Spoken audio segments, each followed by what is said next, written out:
Amid the protests, a new diktat has been issued by the Silchar Medical College, and this has sparked off a massive controversy and anger across the country. The advisory has been issued by Assam Silchar Medical College, but only for women. The advisory tells women not to roam around in the campus alone at night and avoid situations where women are alone. My colleague Amita is joining us with that update. Amita, there's widespread anger demanding action against the accused. Silchar Hospital now issuing an advisory for the women. Absolutely. In a way, suggesting as far as are women responsible for the crimes that are committed against them, because as far as this advisory is concerned, Pratibha, let me highlight as far as what it goes on to say in the subject. This advisory that has been issued by the SMCH administration in view of the recent tragic and reprehensible incident at the Silchar Medical College in Kolkata, and it finds it necessary to issue following advisory to enhance the safety and security of female doctors, students and all healthcare workers. Female doctors, students should generally avoid isolated, poorly lit, sparsely populated areas. Female doctors, students and staff as much as possible avoid situations when they are alone. Refrain from leaving the hospital or lodging rooms during night hours unless absolutely necessary.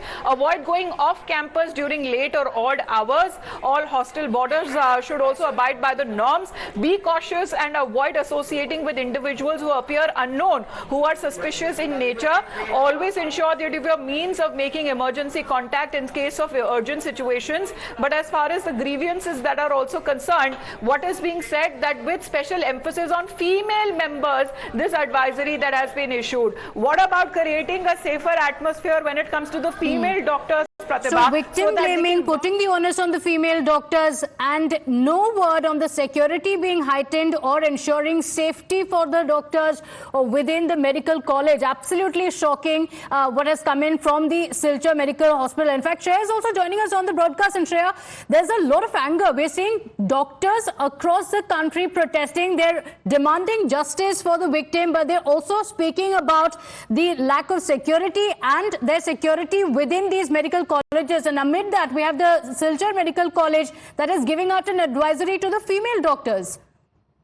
Well, of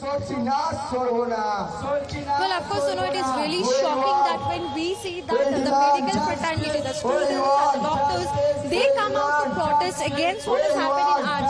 Remember, you can see they're holding placards where they say no safety, no duty. Majorly, they're demanding for safety in workplace. It is now the Silchar Medical College which is saying that women, the female doctor, they should not roam alone on campus at night. Now, of course, we see a lot of anger among the doctors. Remember, today in Kolkata itself, on the midnight of Independence Day, the females, the women, the intellectuals, they are going to hit the street. They have called for a protest at 11:55 in the night, called The Night Is Ours, where they will hit the street and they will say that let us make the street safer for the women. Let us, all the women, hit the street together and see how unsafe it is. So, of course, we see that there is a lot of anger, especially among the medical fraternity and especially among the females. And this is the same time that he's talking about... Silchar Medical College has made no mention of the measures that they are taking to ensure the safety of the doctors within their campus. There's no mention of that in the advisory. Instead, only giving out this advisory to the female students. And that's why the doctors are outraging over this diktat. In fact, remember, the High Court had also come down heavily on the Mamata Banerjee government, and questions were also raised on the RGKar principal, Dr. Sandeep Ghosh, who was given a new appointment just hours after he resigned.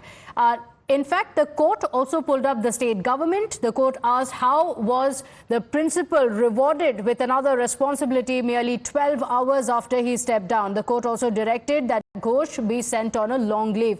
In fact, the court also questioned the state government and asked, why did the police file a case of unnatural death despite the brutality of the crime? It also highlighted the serious lapses that the principal's statement was not recorded. It observed that after a lapse of 5 days, there seems to be no progress whatsoever in the investigation.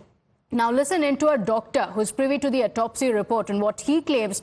He says that there is ample evidence of more people being involved. One man cannot inflict all these injuries.